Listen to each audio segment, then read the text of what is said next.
ओम नमः शिवाय। 5वां अध्याय।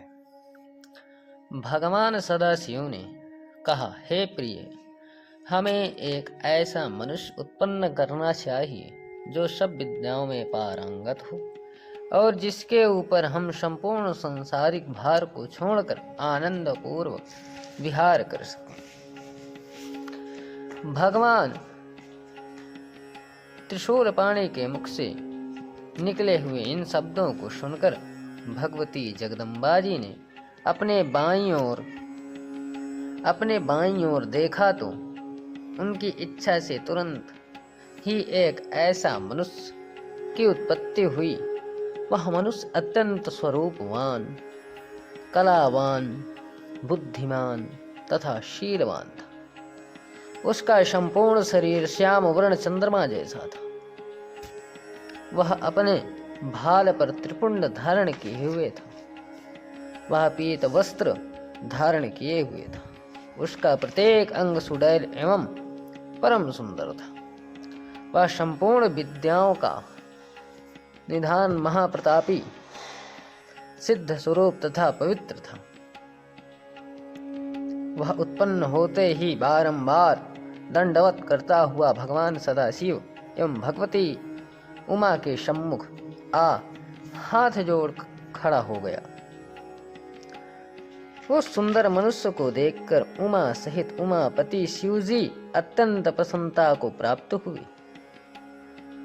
वह भी इन दोनों को देखकर बहुत हर्षित हुआ। तदुपरांत उसने हाथ जोड़कर इन दोनों की स्तुति तथा प्रशंसा करते हुए प्रार्थना की, हे पिता एवं हे मातेश्वरी, आप मेरा नाम रखकर मेरे योग्य जो कार्य हो उसे बताइए।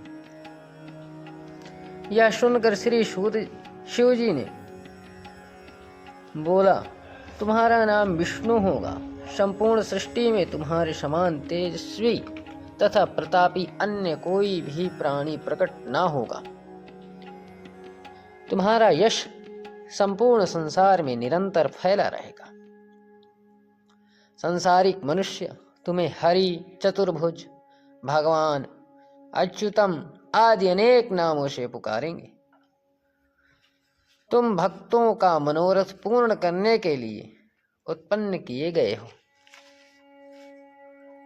अब तुम्हें यह उचित है कि तुम तपस्या करो, जिससे तुम्हें अधिक तेज एवं सामर्थ्य की प्राप्ति हो। इतना कहकर भगवान सदाशिव ने विष्णु को योग विद्या का उपदेश किया। तब विष्णु एवं एक स्थान पर बैठकर तपस्या करने में संलग्न हो गए। हे नारद, वे 12 दिव्य सहस्त्र वर्ष पर्यंत एक ही आसन पर बैठे हुए योग साधन द्वारा भगवान सदाशिव का ध्यान करते रहे। परंतु जब उन्हें तपस्या का कुछ भी फल प्राप्त नहीं हुआ तो उनके हृदय में अत्यंत शोक। उसी समय जिस प्रकार वर्षा में बादल गरजते हैं, ठीक उसी प्रकार यह आकाशवाणी हुई, हे विष्णु, तुम मन लगाकर फिर से तप करो, क्योंकि हम सुगमता से किसी को दिखाई नहीं देते। इस आकाशवाणी को सुनकर उन्होंने पुनः अत्यंत कठिन तप करना आरंभ कर दिया। उस कठिन तपस्या के कारण विष्णु के पवित्र शरीर से इतना पसीना निकला कि उससे एक नदी बह चली। उस अवस्था में बैठे हुए विष्णु जब मूर्छित हो गए, तब उनका नाम तीनों लोकों में हर नारायण प्रसिद्ध हो। वे इस प्रकार मूर्छित हो गए कि जैसे कोई निद्रा में शयन कर रहा हो। उसी दशा में भगवान सदाशिव की इच्छा से उन विष्णु की नाभि से एक कमल की उत्पत्ति हुई। उस कमल में बहुत सी पंखुड़ियां थीं। वह देखने में बहुत ऊंचा, अत्यंत मनोहर तथा लंबा था। ब्रह्मा जी बोले, हे नारद, विष्णु को उत्पन्न करने के पश्चात भगवान सदाशिव ने मुझे अपनी दाहिनी भुजा से उत्पन्न किया और उसी कमल में बैठा दिया।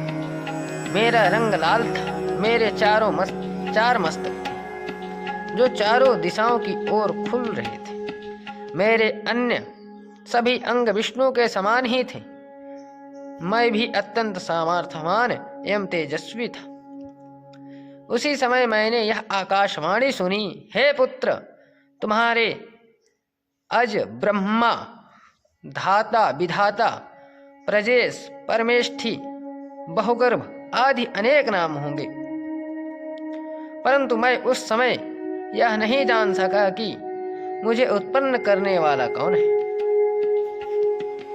हे नारद, भगवान सदाशिव की माया तीनों भुवनों को घेरे हुए, वे जो चाहते हैं वही होता है। अस्तु, जब मैं यह नहीं जान सका कि मैं किसके द्वारा उत्पन्न हुआ हूँ और किसका पुत्र हूँ तथा उस कमल के पुष्प की जड़ कहाँ है, तब मैंने अपने मन में यह विचार किया कि जिसके मूल से यह कमल का पुष्प उत्पन्न हुआ है वही मेरा पिता होगा।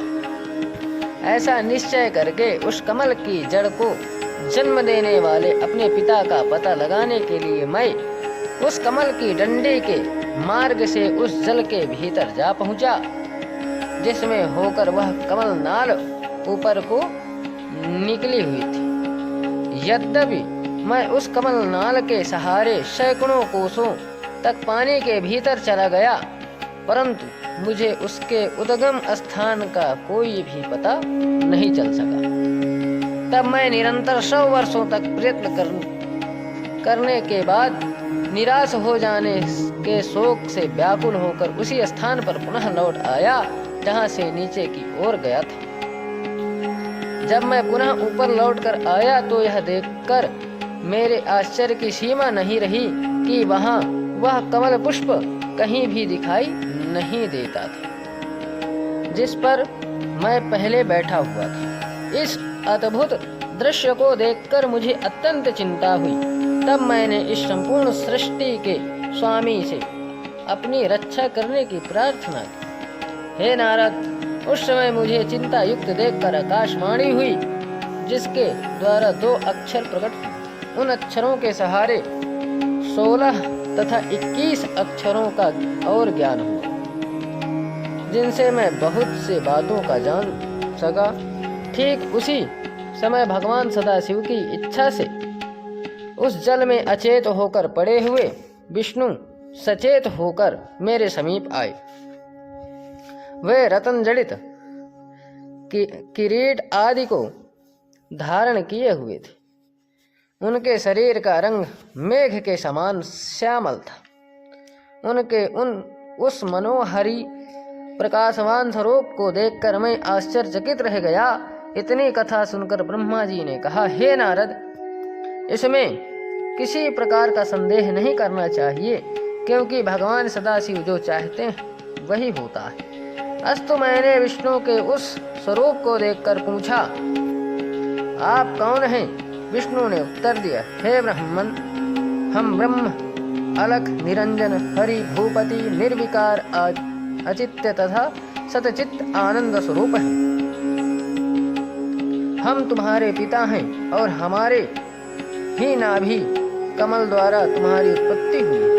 अब तुम निर्भय हो जाओ, क्योंकि हम तुम्हारे रक्षक, हमारे ऊपर हमारे समान अथवा हमसे उत्तम कोई नहीं, हम ही सबके स्वामी हैं। हे नारद, विष्णु जी ने यह बात अज्ञानतावस्था में ही कही थी कि हम ही उत्तम हैं और हम ही ब्रह्म हैं, क्योंकि वे उस समय शिव जी की माया से अचेत थे। भला इस संसार में ऐसा कौन है जिसे भगवान सदाशिव की माया भुलावे वे नहीं डाल देते। हे नारद, विष्णु के मुख से यह वचन सुनकर मुझे अत्यंत क्रोध आया।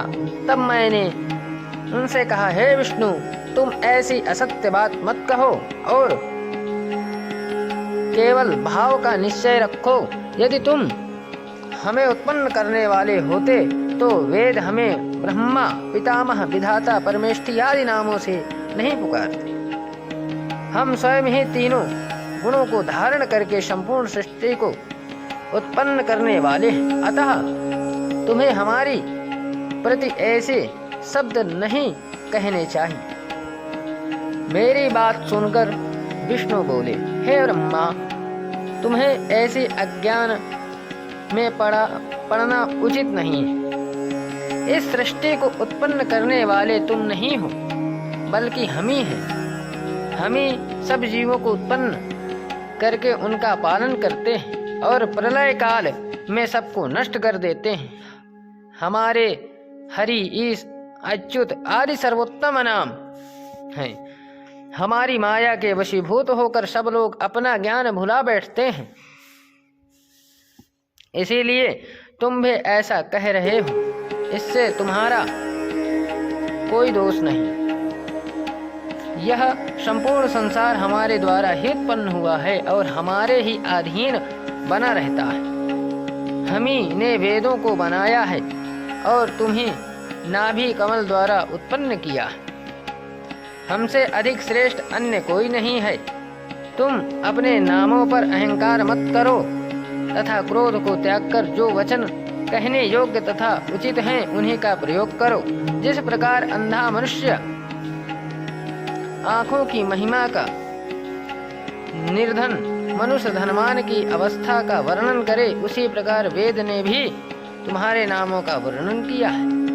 यदि तुम हमारा पूजन करोगे तो वह शुभ होगा, अन्यथा हम तुम्हें अपनी शक्ति द्वारा नष्ट कर देंगे।